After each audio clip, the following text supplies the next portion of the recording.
সর্বশেষ যে লোকটা জান্নাতে যাবে তাকে আল্লাহ তাআলা জাহান্নামের আগুনে পোড়াতে পোড়াতে ছাই বানিয়ে ফেলবে। আল্লাহ বলবেন, জিব্রাইল যাও একটু দেখো, একটা মাত্র সেজদা দিয়েছে আমাকে, এরকম কাউরে পাওয়া যায় কিনা। বাটি চালান দিয়ে দেখো পাওয়া যায় কিনা। খুঁজে খুঁজে কাউরে পাবে না। আল্লাহ বললেন আবার দেখো, খুঁজে খুঁজে একজনকে পাবে, সামান্য ইমানের ছিটে ফোঁটা তার অন্তরে ছিল। আল্লাহ বলবেন, যেহেতু ছিটে ফোঁটা আছে, অনেক মায়ের খাইছে, ওকে বের করে জাহান্নাম থেকে বের করে একটা নির্ধারিত দূরত্বে রেখে দাও। রেখে দেয়া হবে, কিন্তু জাহান্নামের আগুনের লেলিহান শিখাতে তার গা ঝলসে যাবে। সে আল্লাহর ডেকে বলবে, মাবুদ তোমার কাছে আমি কিছু চাই না, জাহান্নাম থেকে তুমি আমাকে বের করেছো, জীবন নদীর পানি তুমি আমার গায়ের মধ্যে ঢেলে দিয়েছো, আমি আবার সজীবতা ফিরে পেয়েছি। আমি তোমার কাছে জান্নাত চাই না, শুধু নিরাপদ একটা দূরত্বে আমাকে রেখে আসো, যাতে জাহান্নামের আগুন আমারে কষ্ট দিতে না পারে। আল্লাহ, আমি কিন্তু তোমার কাছে জান্নাত চাই না। কি চাই না? জান্নাত চাই না, কিন্তু জাহান্নামের আগুন আমারে কষ্ট দিচ্ছে, এতটা দূরত্বে রাখো যাতে জাহান্নামের আগুন আমার গায়ে না লাগে। আল্লাহ বললেন, ওকে রাখবো, কিন্তু আমার সাথে একটা কন্ট্রাক্টে যেতে হবে, যে এটা তোমাকে দিলে তুমি আর নতুন করে কিছু চাবা না। সে বলবে আমি রাজি, কন্ট্রাক্ট হয়ে যাবে। আল্লাহ জিব্রাইলকে বলবেন, যাও এমন দূরত্বে রাখো যাতে জাহান্নামের আগুন ওরে কষ্ট না দেয়। রেখে আসা হবে, অনেক দিন সে ওখানে আনন্দে থাকবে, আল্লাহ শুকরিয়া করবে। সে মনে মনে বলবে, বেঁচে গিয়েছি, আমি বেঁচে গিয়েছি, জীবনে আর কিছু চাই না, জাহান্নাম থেকে আমি বেঁচে গিয়েছি।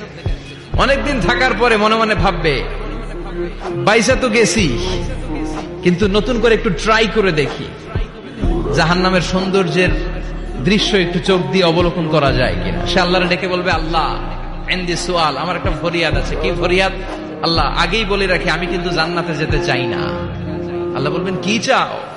সে বলবে, আল্লাহ তোমার জান্নাতটা তুমি কত সুন্দর করে বানিয়েছো, আমি একটা নজর শুধু দেখতে চাই।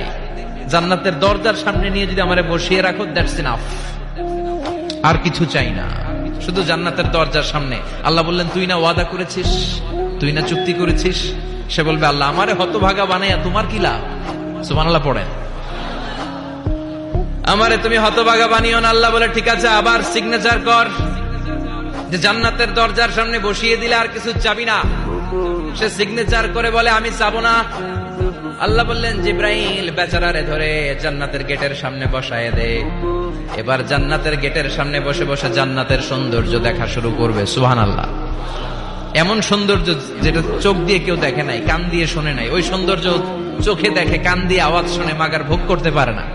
অন্তরে জ্বালা আছে না নাই?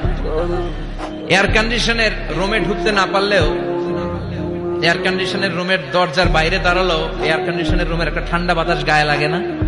কথা বলেন তো। ও যখন জান্নাতের দরজার সামনে দাঁড়াবে, ওর গায়েও এরকম জান্নাতের ঠান্ডা বাতাসের হিমেল ছোঁয়া গাটাকে শীতল করে দিবে। ওই শীতল হয়ে যাওয়ার পরে আর তো সহ্য হবে না, আবার আল্লাহরে ডাকবে। মনে মনে ভাববে, আর একটু ট্রাই করি না, দোষ কি, আস্তে আস্তে অনেক দূর তো আগাইছি। সুবহানাল্লাহ কইবেন না? এবার আল্লাহরে বলবে, আল্লাহ ইনদি সুআল, আল্লাহ তুমি যদি কোনো বিষয়ে নতুন করে ডিসিশন নাও, তোমারে জিজ্ঞেস করার মতো কি কেউ আছে? আল্লাহ বলে, না, আমি তো সব রাজার বড় রাজা, মহারাজা, আমার উপরে তো কারো কথা চলে না। ওই হতভাগা লোকটা বলবে, আল্লাহ এত সুন্দর জান্নাত তুমি বানালাম, চোখ দিয়ে সৌন্দর্য দেখি, কান দিয়ে আওয়াজগুলো শুনি, হুর আর গেলমান হেঁটে বেড়ায়, এত সুন্দর জান্নাত চোখ দিয়ে দেখি, ঢুকতে পারি না, আমারে কষ্ট দিয়ে তোমার কি লাভ? ও আল্লাহ, আমারে তুমি মাফ করে দাও, জান্নাতের চিপার মধ্যে এক কর্নারে তুমি একটু আমারে জায়গা করে দাও। আল্লাহ বলবেন, ওয়াই হাক ইবনা আদম, তোর ধ্বংস হোক হে আদম জাত, মা আগদারাকা, তোর চেয়ে বড় গাদ্দার আমি আমার সৃষ্টিকুলে কাউরে দেখি নাই, কারণ তুই আমার সাথে চুক্তি করিস আর চুক্তি ভঙ্গ করিস। আল্লাহর রহমতের দরিয়ায় তখন জোশ খেলে যাবে, ওর আকুতি মিনতি চাহনি আল্লাহর রহমতের দরিয়ার মধ্যে জোশ লাগিয়ে দিবে। আল্লাহর দয়া হয়ে যাবে, মায়া হয়ে যাবে। আল্লাহ বলবেন, ঠিক আছে, জান্নাতে যা। লোকটা এবার এক দৌড়ে জান্নাতের ভিতরে ঢুকে যাবে। লোকটার দৌড় দেখে আবার লোকটারে আল্লাহ ডেকে বলবে, একটু দাঁড়া, একটু দাঁড়া, জান্নাত তো দিছি, তো দৌড় দিলি কেন? সুবহানাল্লাহ কইবেন না? লোকটি বলবে, আল্লাহ প্ল্যান তো আমি কম করি নাই, এত চেষ্টার ফলে আমি আসতে পারছি, আবার যদি তুমি বাইর করে দাও, এই জন্য এক দৌড়ে এমন চিপার মধ্যে লুকামো যাতে তুমি আমার না দেখো। আবার আল্লাহর রহমতের দরিয়ায় জোশ খেলে যাবে, আল্লাহ কাছে ডাকবে, কাছে আয়, ও গোলাম তোর কি মনে চায় আমারে বল, আজকে তুই চাইতে থাক, আমি দিতে দিতে তোর মনের সব আশা পূরণ করে দেব।